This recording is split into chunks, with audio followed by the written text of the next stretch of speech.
My name is Ruth. I'm 62 years old. Mother, Trevor, and I have discussed it. This new phase of our life requires a certain standard. You no longer fit into the social circle we're building. I stood there on the doorstep of her 8-bedroom mansion, holding the apple pie I'd baked that morning, her favorite since childhood. The October wind cut through my old coat as my daughter looked at me with eyes I no longer recognized. Don't take it personally, it's just, you're too simple. The people we'll be entertaining here won't understand where you come from. She took the pie from my trembling hands and closed the door. I remained frozen on her doorstep for 5 full minutes, unable to comprehend how 39 years of motherhood had led to this moment. Let me tell you how we got here. For 37 years, I lived in a white wooden house with a wide porch in Asheville, where the afternoon cicadas were the only sound that broke the silence. That's where I raised Natalie, my only child, by myself after her father walked out when she was just 3 years old. I worked 2 jobs for 20 years to put her through college. I never asked for anything in return, never expected gratitude. But I also never imagined what she would do to me. It all began 18 months ago when Natalie met Trevor, a 45-year-old real estate developer with 3 failed marriages behind him. She had just emerged from a long, painful relationship. She was vulnerable. He had money and charm. Within 4 months, they were married. I tried to warn her. She told me I didn't understand what mature love was. "He sees me, Mom," she said over coffee in my kitchen, her engagement ring catching the light. No one has ever truly seen me before. I remember how the sunlight streamed through the window, illuminating the dust particles in the air between us. I wanted to reach across the table and hold her hand, tell her that I had always seen her, every triumph, every tear, every dream. Instead, I just nodded and poured more coffee. 6 months after the wedding, Trevor closed a big deal. They bought a mansion in Biltmore Forest, 8 bedrooms, swimming pool, electronic gate. I helped with the move, carried boxes, cleaned windows. Natalie barely looked at me. She was busy choosing silk curtains and arranging crystal vases. "Be careful with that, Mom," she'd say whenever I touched anything in her new home. "It's imported." The following week, she called, said we needed to talk. I drove over with an apple pie, her favorite since she was little. She met me at the door, didn't invite me in. That's when she said those words that would change everything between us. After she closed the door, I drove home in silence. No radio, no tears yet. Just the sound of my old Buick's engine struggling up the hills. When I got home, I sat on my porch swing, the one where I used to rock Natalie to sleep during summer thunderstorms, and cried for the first time in years. The next morning, I woke up early as usual, made coffee, watered my plants, tried to pretend it was just another day, but the house felt different somehow, emptier, though nothing had physically changed. I picked up a framed photo of Natalie at her college graduation, both of us smiling. I wondered if she had been counting the days until she could leave me behind even then. 2 weeks later, I ran into Natalie at the supermarket. She was in the produce section, examining avocados with the same intensity she once applied to choosing the perfect pumpkin for Halloween. When she saw me, her body stiffened.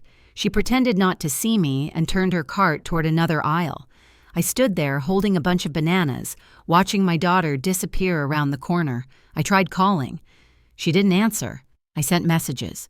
She responded with a single word: busy. November arrived, bringing with it the first frost and Thanksgiving. She didn't invite me over. We had spent every Thanksgiving together for every year of her life. I cooked a small turkey breast for myself and set the table for one, staring at the empty chair where she used to sit. During dinner, I found myself talking out loud, telling stories about past Thanksgivings, like the time 10-year-old Natalie insisted on making the cranberry sauce herself and spilled it all over her new dress, or when she was 16 and we volunteered at the homeless shelter together. My voice echoed in the empty dining room. For Christmas, I made her a quilt by hand, using scraps from her childhood clothes, pieces of the Easter dress she wore when she was 7, the soccer uniform from middle school, her high school graduation gown. I spent weeks on it, stitching memories into every square. I drove to her mansion and left it on the doorstep with a simple card: "Love always, Mom." 3 days later, I was browsing at a charity thrift shop downtown when something caught my eye. My quilt, the one I had made for Natalie, was hanging on display with a $60 price tag. I still had the needle pricks on my fingers from making it. I touched it gently, feeling the textures of her childhood beneath my fingertips. The price tag was still attached to the gift card I had written. The floor seemed to tilt beneath me. I gripped a nearby shelf to steady myself. "Are you all right, ma'am?" a young clerk asked. I nodded, unable to speak. I bought the quilt back for $60, paying for my own creation, my own love, my own memories. That night, I spread the quilt across my bed and lay down on it, tracing the patterns with my fingers. Each square held a story she had discarded. I fell asleep there, wrapped in the past she no longer wanted. In January, my neighbor Estelle, a kind woman in her late 60s, came over with a coffee cake. We sat at my kitchen table as winter light filtered through the curtains. "I didn't want to tell you this," she said hesitantly, cupping her mug with both hands. "But I saw Natalie at the Blackbird restaurant last week." The Blackbird was the most expensive restaurant in Asheville, the kind of place where a single meal cost what I spent on groceries for a week. "She was introducing Trevor to some new friends," Estelle continued, not meeting my eyes. "Someone asked about her family. She said her mother had passed away years ago." I felt a physical pain in my chest, as if someone had reached in and squeezed my heart. I didn't know a person could feel physical pain from words. "I'm sure she didn't mean it," Estelle added quickly, reaching for my hand. "She's just caught up in this new life." But I knew better. My daughter had buried me while I still breathed. February brought snow and more isolation. My car broke down, the timing belt snapped. The repair would cost $800 I didn't have. I had a doctor's appointment for my arthritis, which had been getting worse with the cold weather. After trying to arrange a ride with neighbors who were all either working or afraid to drive in the snow, I called Natalie. "I wouldn't ask if it wasn't important," I said, hating the pleading in my voice. "I have commitments today, Mom," she replied, her voice distant and formal, as if speaking to a telemarketer. "Can't you call a taxi?" "It would cost nearly $50 each way," I explained. "Well, I'm sorry, but I really can't help today." I took 3 buses in the snowstorm, waiting at cold stops where the wind cut through my coat. The journey took 2 hours each way. By the time I got home, I couldn't feel my toes, and my hands were so stiff I could barely turn my key in the lock. It was in the doctor's waiting room that I ran into Marion, a 71-year-old former teacher who had taught Natalie in 5th grade. She recognized me immediately and sat down beside me, her silver hair neatly styled, her clothes simple but elegant. "Ruth, how wonderful to see you," she said warmly. "How is that beautiful daughter of yours?" "She's doing well," I managed. Marion leaned closer. "She visited me last month, you know. Such a caring girl, so concerned about you." I frowned, confused. "About me?" "Yes, she told me about your illness, the surgery you needed urgently." Marion patted my hand. "I gave her $5,000 to help. How are you feeling now?" The room seemed to spin. I had never been ill. Natalie had lied to get money. "Marion, I struggled to find words. "I wasn't sick. I haven't had any surgery." Marion's face fell, then hardened with understanding.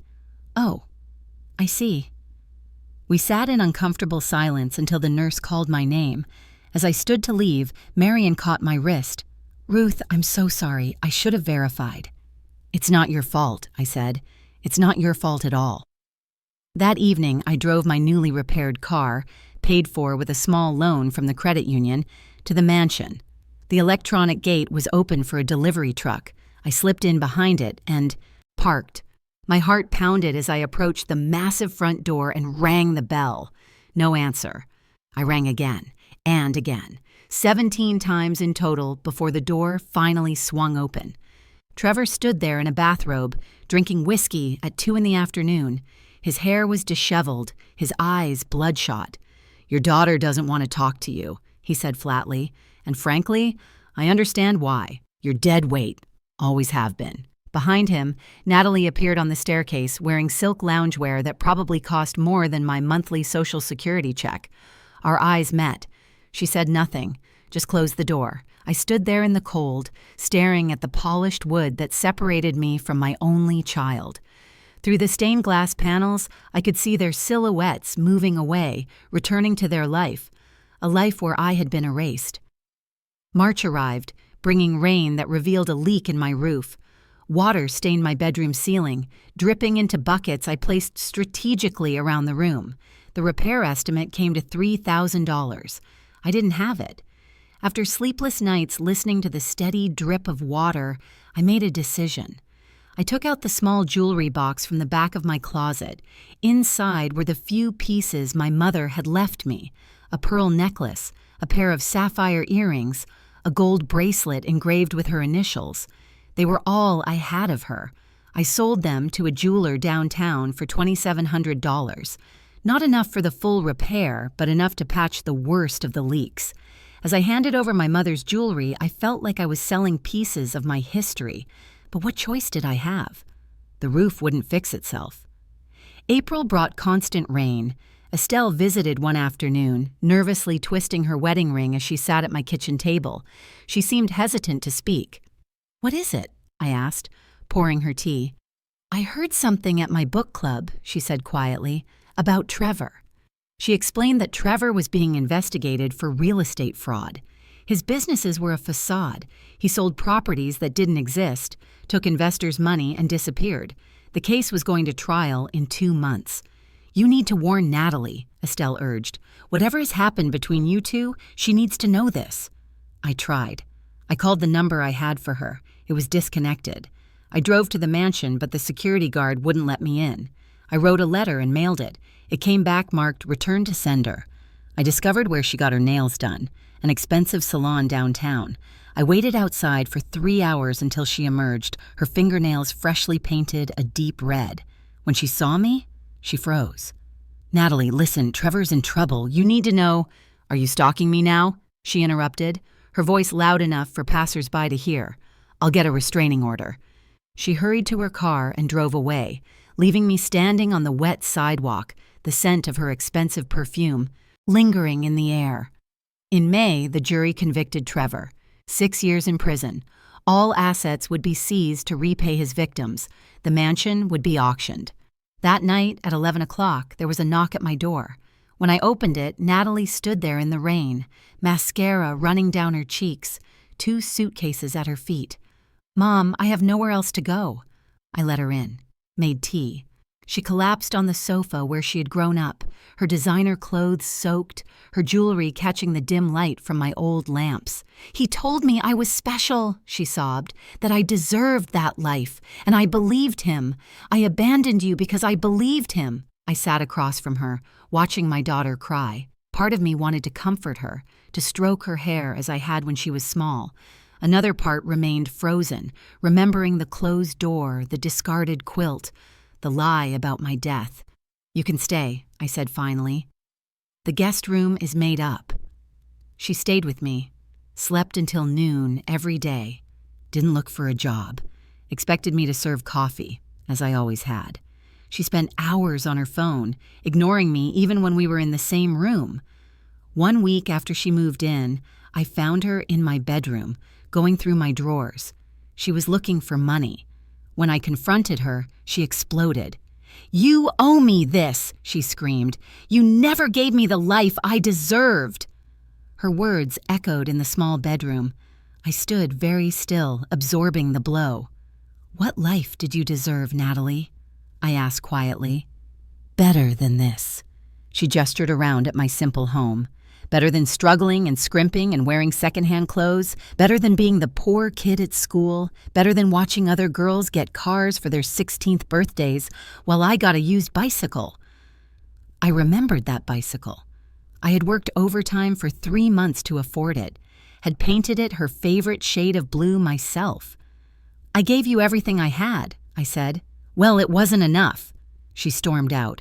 I heard the front door slam. She didn't come back until the next morning, smelling of alcohol and wearing clothes I didn't recognize.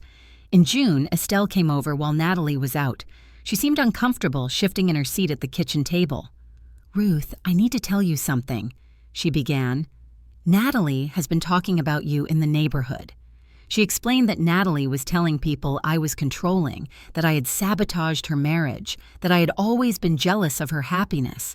She told Barbara that you tried to seduce Trevor, Estelle said, her voice dropping to a whisper, and she told the Hendersons that you've been stealing her money while she sleeps. The betrayal cut deeper than I thought possible. Not only had she rejected me, but now she was destroying the reputation I'd built over decades in this community. In July, I received a letter. It was from Trevor, written from prison. The envelope was creased and stained, the handwriting shaky. "Ruth," he wrote, "your daughter knew everything. She helped me convince 3 investors. She charmed them, served wine, lied about the properties. She did this by choice. I'm sorry." My daughter wasn't just naive. She was complicit. That evening, when Natalie came home, I confronted her with the letter. She denied everything at first, then admitted to helping a little, then cried and said Trevor had manipulated her. I didn't know what to believe anymore. "Did you know those people would lose their money?" I asked. She looked away. I thought the deals would work out eventually. "Did you lie to Marion about me being sick? Did you take money from her and others using my name?" Silence. Then, "I needed it for the down payment on the house. I was going to pay everyone back when Trevor's big deal came through." I felt sick. The daughter I raised, the child I sacrificed everything for, had used my name to commit fraud. In August, Natalie started dating an insurance broker named Blake, 52, divorced twice. He had money. Within 3 weeks, she moved into his apartment. She didn't say goodbye, left a note on the table. "Thanks for the hospitality." No apology. No acknowledgement of the pain she'd caused, just hospitality, as if I'd been running a hotel rather than sheltering my own child. The house felt empty again, but different this time. Not the emptiness of loss, but the emptiness of relief. I could breathe again. In September, Marion called me. She was in the hospital, cancer. She had only months to live. She wanted to see me. I went to the hospital. Marion was fragile but lucid, her once vibrant face now pale and drawn against the white hospital pillows. "Ruth, I need to tell you something," she said, her voice barely above a whisper. "Those $5,000 I gave Natalie? She came again, 4 more times, always with a different story. In total, $23,000. I discovered the truth too late. She used my money to furnish that mansion." Marion died a week later. She left everything documented. Natalie had deceived 6 other people in the community, always using my name, my supposed illness, my need. I felt responsible. These people had given generously because they cared about me. I decided I would pay them back, even if it took years. I found Blake's address and went to see him, hoping to confront Natalie. Blake met me at the door of his luxury apartment. He looked tired, angry. "She left 2 weeks ago," he said. "Took my credit card and disappeared." "I'm sorry," I offered. He laughed bitterly. "You're sorry? Do you know what she did? She charged $15,000 in a single day. Clothes, jewelry, first-class ticket to somewhere. When I called the credit card company, I found out she'd been making small charges for weeks, testing how much she could get away with." I stood there, absorbing yet another revelation of who my daughter had become. "Did she ever mention me?" I asked. "Only to say, you were controlling and that she had escaped your clutches." He studied my face. "You don't look very controlling to me." "I'm not," I said simply. October arrived. A full year since she had closed the door in my face. I sat on my porch, listening to the cicadas, watching the leaves turn golden and red. The phone rang. It was Natalie. She was crying. "Mom, I've ruined everything. Blake found me. He's pressing charges. I have no one else. Please." I took a deep breath. "Natalie, I loved you more than anyone in this life. I gave you everything I had, and you erased me, killed me with words, used me, and discarded me." She sobbed on the other end. I know, Mom. I was terrible. But I'm your daughter. You can't abandon me." And that's when I realized she wasn't asking for forgiveness. She was asking for rescue. Again. "Natalie, I'll help you in one way. I'll give you what you really need." I hung up, spent 2 days thinking, then called back. "You will return the money you stole. I'll lend you enough to repay Blake and the others, but you'll sign an agreement with me. You'll get a job, you'll repay every cent, and you'll go to therapy." Silence. "And if I refuse? Then you'll face the consequences of your choices alone. I won't be the safety net for your irresponsibility anymore." Natalie accepted. It took 8 months, but she repaid everything. Got a job at a retail store. Lives in a small apartment now. We see each other once a month. She doesn't ask for money anymore. Sometimes she apologizes. I don't know if she's truly changed, but I have. I learned that love isn't accepting everything. Love is knowing when to say no. I learned that being a mother doesn't mean being a doormat. It means teaching, even when it hurts. The house still has the sound of cicadas, but now, when I hear them, I don't feel alone anymore. I feel free. Have you ever had to set boundaries with someone you love? Sometimes the hardest person to stand up to is the one who knows exactly which buttons to push. Last week, Natalie invited me to dinner at her apartment. It was the first time she'd cooked for me in years. The meal was simple: spaghetti with store-bought sauce, garlic bread from the supermarket, nothing like the gourmet dinners she used to host at the mansion. "It's not much," she said, almost apologetically, as she set the table with mismatched plates. "It's perfect," I replied, and meant it. We ate in silence for a while. The only sound, the occasional clink of forks against plates. I noticed her hands, the manicure grown out, the designer rings gone. She looked older, more like me. "I saw Marion's daughter yesterday," she said finally. "I've been making payments to her for what I took from her mother." I nodded, waiting. "She hates me," Natalie continued. "She has every right to." "People can forgive," I said. "It takes time." Natalie looked up at me, her eyes searching mine. "Why did you forgive me?" I considered the question carefully. "I'm not sure I have. Completely. But I'm your mother. That never stopped, even when you wanted it to." She flinched at that, but didn't argue. "Do you think—" She hesitated. "Do you think I'm like him? Like Trevor?" The question hung between us. I remembered Trevor in his bathrobe, dismissing me at the door. I remembered Natalie standing behind him, saying nothing. "I think we all have the capacity to become someone we don't recognize," I said finally. "The question is whether we find our way back." After dinner, as I was preparing to leave, Natalie handed me a small box. "What's this?" I asked. "Open it." Inside was my mother's gold bracelet with her initials, the one I had sold to fix the roof. "How did you—" "I tracked down the jeweler," she explained. "It took 3 months of searching. He'd already sold it, but I convinced the buyer to sell it back to me." I slipped the bracelet onto my wrist, feeling its familiar weight. A piece of my history returned. "Thank you," I whispered. On the drive home, I thought about cycles, how they break and reform. I thought about my mother, who had also raised me alone after my father left, how she had worked cleaning houses so I could finish high school, how I had promised myself I would give Natalie more than I had. In some ways, I had succeeded. Natalie went to college. She never cleaned other people's houses or worked midnight shifts at diners. But somewhere along the way, I had failed to teach her the value of enough, the dignity in simplicity, the richness of a life built on truth rather than appearance.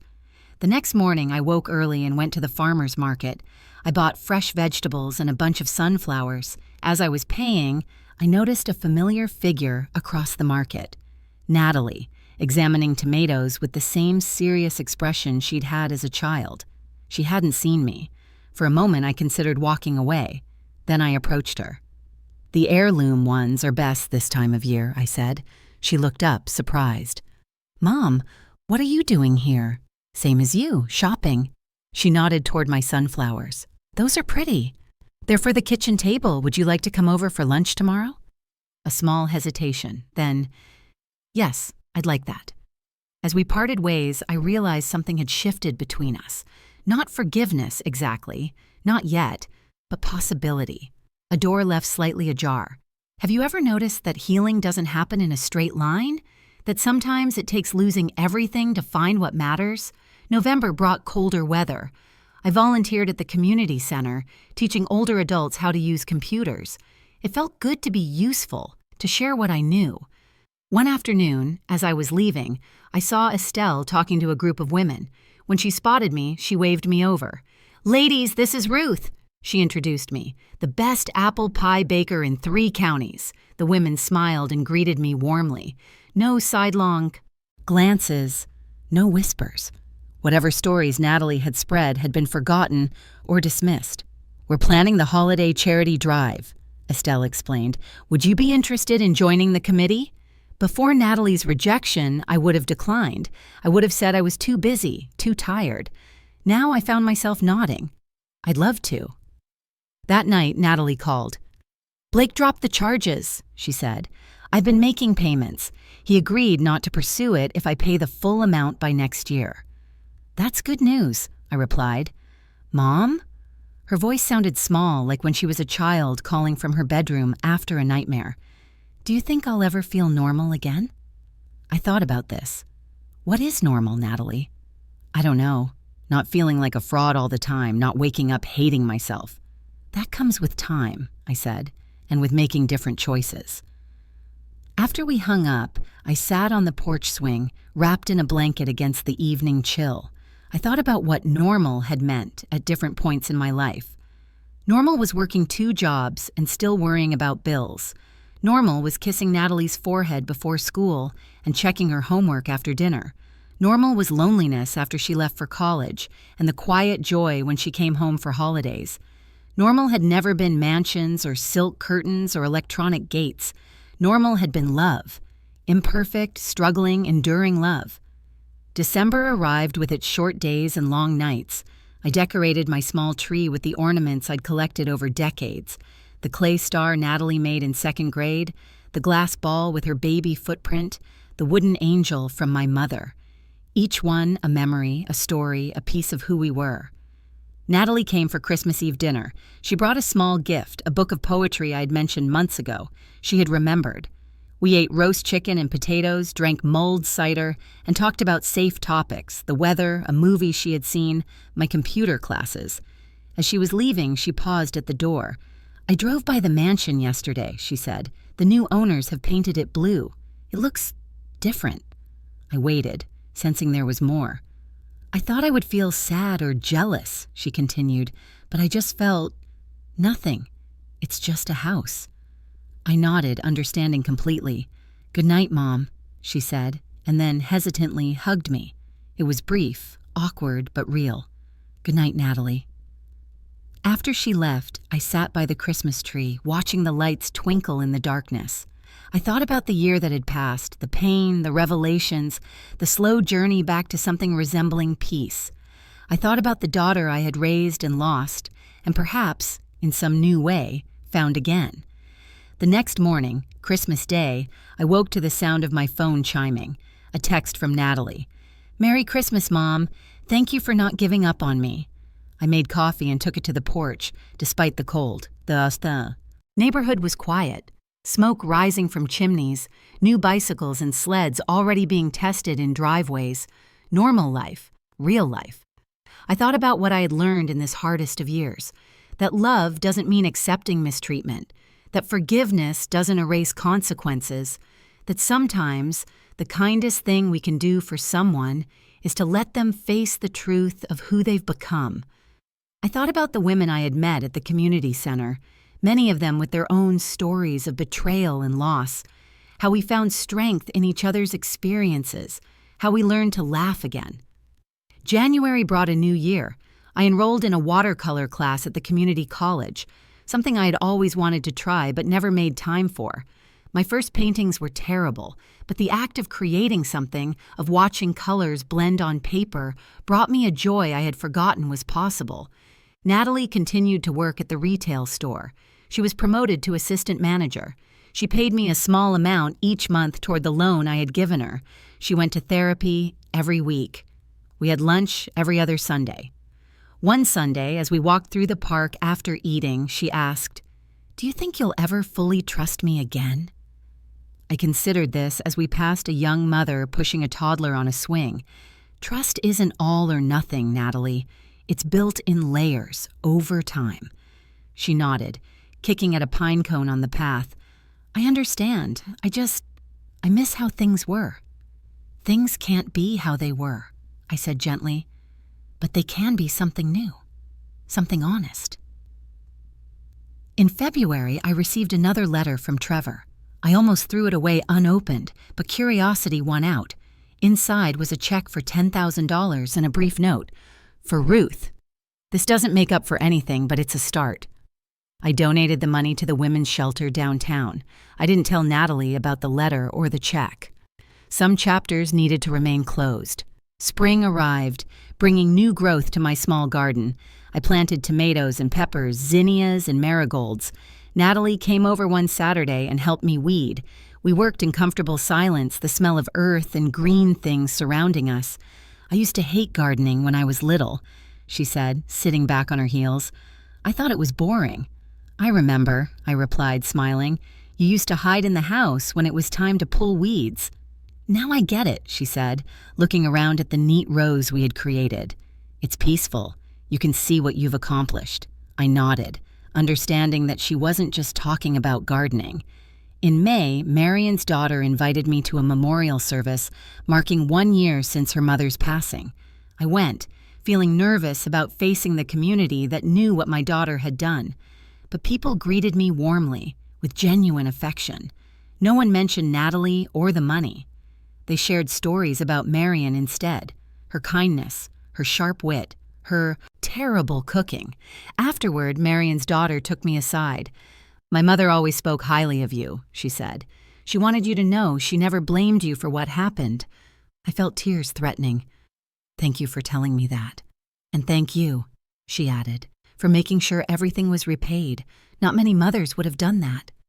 Not many mothers have to, I replied. Summer brought heat and the sound of cicadas once again. One evening, as I sat on my porch listening to their rhythmic chorus, Natalie came by unexpectedly. She sat beside me on the swing. I've been offered a job in Charlotte, she said. Assistant buyer for a department store. Better pay. Benefits. My heart sank a little. Charlotte was 2 hours away. That sounds like a good opportunity. I'd have to move, she continued. But I could come back on weekends sometimes. I nodded, trying to hide my disappointment. You should take it. It's a fresh start. We swung in silence for a while, the cicadas singing around us. I was so ashamed, she said suddenly, after everything fell apart with Trevor. I couldn't face you, couldn't face anyone who knew the real me. It was easier to pretend you didn't exist. I know, I said quietly. But you never stopped existing, she continued. You were always here, solid, real. She looked at me, her eyes shining with tears. I'm so sorry, Mom, for all of it, for the mansion and the door and the lies, for Marion and the others, for making you sell Grandma's jewelry. It was the most complete apology she had ever offered. Not excuses, not justifications, just recognition of the pain she had caused. I forgive you, I said, and realized as the words left my mouth that they were true. She moved to Charlotte in July. Her apartment was small but nice, with a balcony overlooking a park. I helped her move in, carrying lighter boxes this time. There were no silk curtains or crystal vases, just simple functional furniture and a few carefully chosen decorations. It's not much, she said, echoing her words from that first dinner she had made me. It's perfect, I replied, and meant it. She came back to Asheville every other weekend. We established a routine. Saturday morning at the farmer's market, lunch at home, evenings on the porch. Sometimes we talked about the past. Sometimes we didn't need to. In October, exactly 2 years after she had closed the mansion door in my face, we sat on my porch drinking apple cider. The leaves were turning, painting the mountains in shades of gold and crimson. I paid off the last of what I owed Blake today, she said. I'm debt-free for the first time in years. That's wonderful, I said, genuinely proud. I've been thinking, she continued, turning her mug in her hands, about what happened. about who I became. I waited, giving her space to find the words. I was so desperate to be special, she said finally, to be more than just Ruth's daughter from the wooden house on Oak Street. I thought things, mansions and designer clothes and rich husbands, would make me extraordinary. She looked up at me. But you were the extraordinary one all along, raising me alone, working those jobs, never complaining. I felt a warmth that had nothing to do with the cider. We both made mistakes, Natalie. Me too. She looked surprised. You? What mistakes did you make? I wanted to give you everything I didn't have. I thought that meant material things. I should have taught you that enough is enough, that what matters can't be bought or sold. We sat together as twilight deepened into night, the cicadas singing their ancient song around us. Not as we once were, not mother and dependent child, but as two women who had lost and found each other. Two women learning, finally, to see each other clearly. The mansion is long gone from our lives. Trevor, too. The pain remains, but duller now, a scar rather than an open wound, and in its place, something unexpected has grown, a relationship built on truth rather than expectation, a love that has been tested and tempered and found strong enough to endure. I'm 64 now. I still live in my white wooden house with the wide porch. I still listen to the cicadas in the evening. But I'm different, stronger, wiser about what love is and isn't. Natalie is different too. She visits this weekend. We'll go to the farmer's market, cook dinner together, sit on the porch and talk or not talk. Normal things, real things. And that, I've learned, is enough. If this story touched your heart, please share it. Sometimes hearing another woman's journey helps us feel less alone in our own.